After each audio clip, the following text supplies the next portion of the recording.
Le plan de la masterclass, on va le diviser en 4 parties. Donc, le but du business plan éthique, comment on va le construire, donc les différentes étapes pour le construire, les différents modèles économiques qui existent et la communication aux différentes étapes et puis les impacts aussi de cette communication. Donc, euh, cette masterclass, je l'ai prévue en 2 parties. Donc, on va voir la première partie aujourd'hui et la semaine prochaine, la seconde. D'accord. Alors, quel est le meilleur moment pour faire le business plan? Il faut commencer le plus tôt possible parce que ça prend du temps. Ça prend plusieurs mois, généralement de 3 à 6 mois. Il faut revenir dessus régulièrement, faire pas mal de versions, pas mal de relectures et rechercher pas mal de documents. Donc, il y a un gros travail de documentation pour le construire. Ensuite, un gros travail de rédaction, puis de synthèse pour faire ressortir les éléments clés qui vont permettre de convaincre et aussi pour vous d'avoir une vision claire de votre projet. Donc, comme je viens de le dire, ça prend 3 à 6 mois, beaucoup de mise à jour. Donc, voilà, il faut savoir que vous allez passer pas mal de temps, vous allez avoir beaucoup de versions. C'est fréquent d'avoir des dizaines de versions sur un business plan. Et tu préconises toi quoi de mettre à jour un peu toutes les semaines, tous les mois, ou un peu quand on y pense, ou quand on a des infos? Alors, à chaque fois que tu as une info pertinente, oui. Toutes les semaines, bah, ça va dépendre du travail que tu vas réaliser dans la semaine dessus. Par exemple, tu vas faire ton business plan avant de te lancer et tu vas voir que quand tu t'es lancé, tu vas récupérer encore des informations pertinentes qui vont encore t'amener à étoffer euh, ton business plan parce que tu vas peut-être mettre des ajustements dans ton business model. Donc, du coup, ces ajustements dans le business model, ils vont peut-être avoir un impact sur ton pitch, sur la manière dont tu présentes ton projet. Euh, Bref, tu vas voir qu'au fur et à mesure de la vie de ton projet, le business plan, il va vivre également, mais ça reste quand même le, le document de référence, le document sur lequel tu te bases pour faire vivre ton projet. Ok. Donc, la régularité de la mise à jour est vraiment propre à ton rythme de travail, je dirais, et surtout au rythme auquel les informations pertinentes arrivent.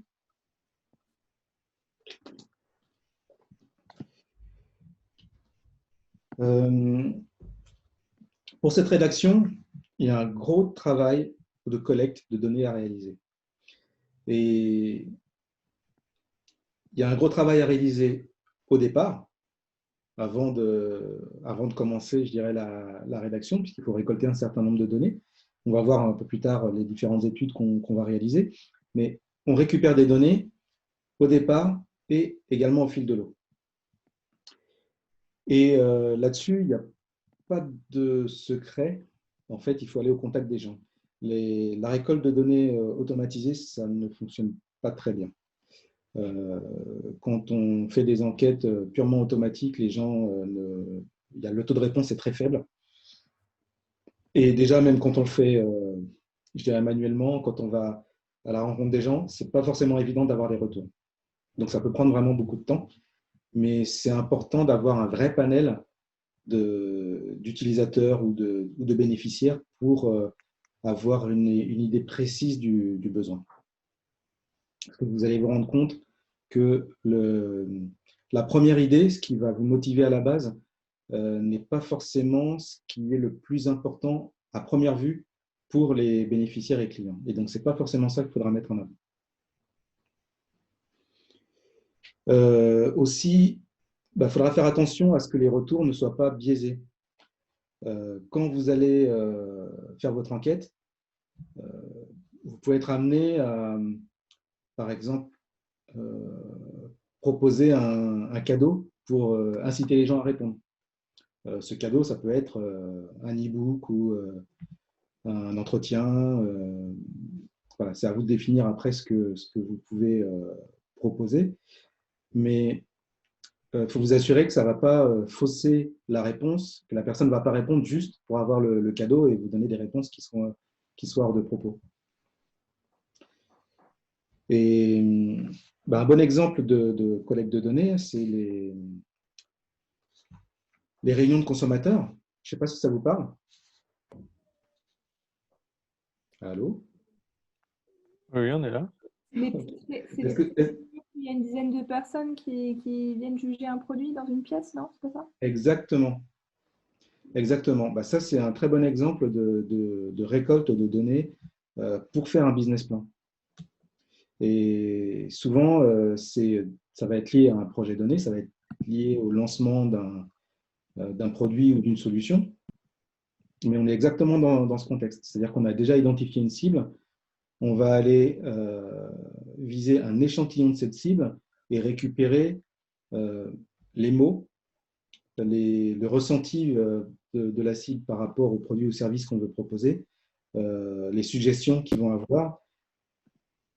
Et bref, le contexte, tout ce qui va permettre de mieux communiquer sur notre produit ou service, sur ce qu'on veut proposer en fait.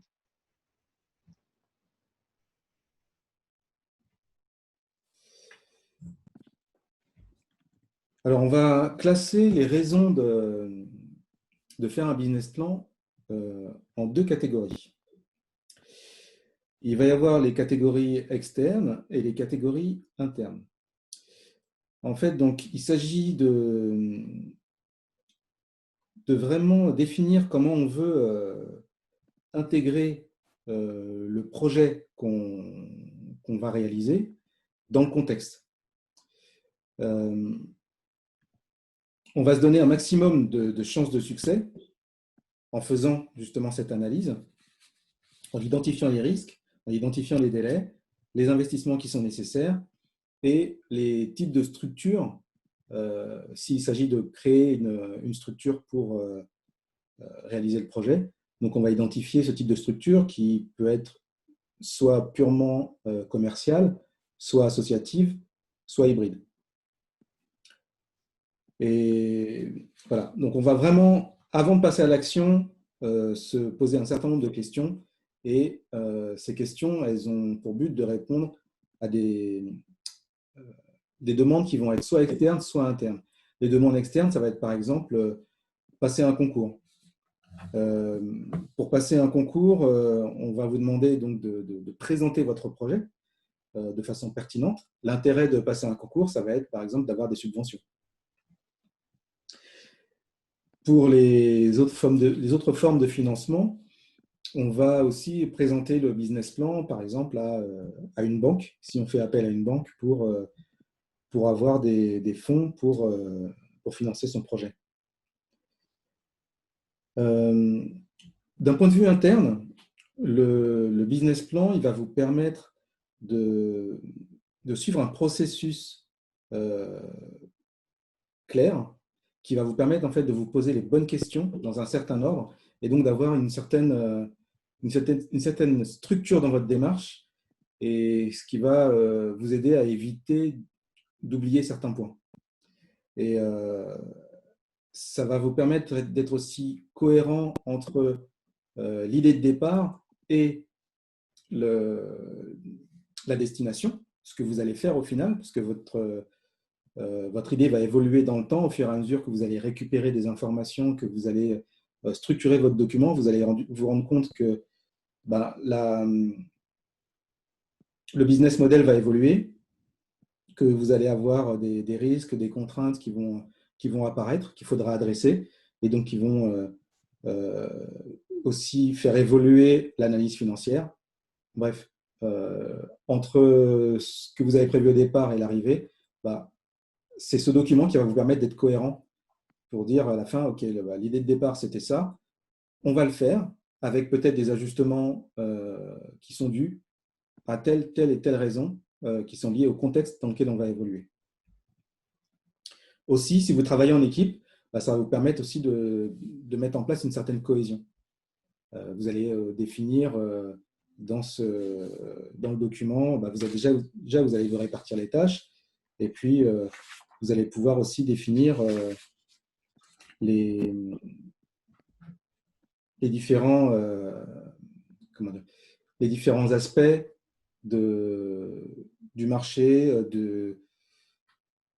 du contexte, des intervenants et des personnes que vous aurez en face de vous. Est-ce que jusque-là, tout va bien? Est-ce que c'est clair? Est-ce qu'il y a des questions? Pas de question pour moi. Ouais, ça va. C'est bon pour moi. Super. Donc, l'objectif, c'est d'avoir une vision claire de la stratégie que vous allez mettre en place pour votre projet.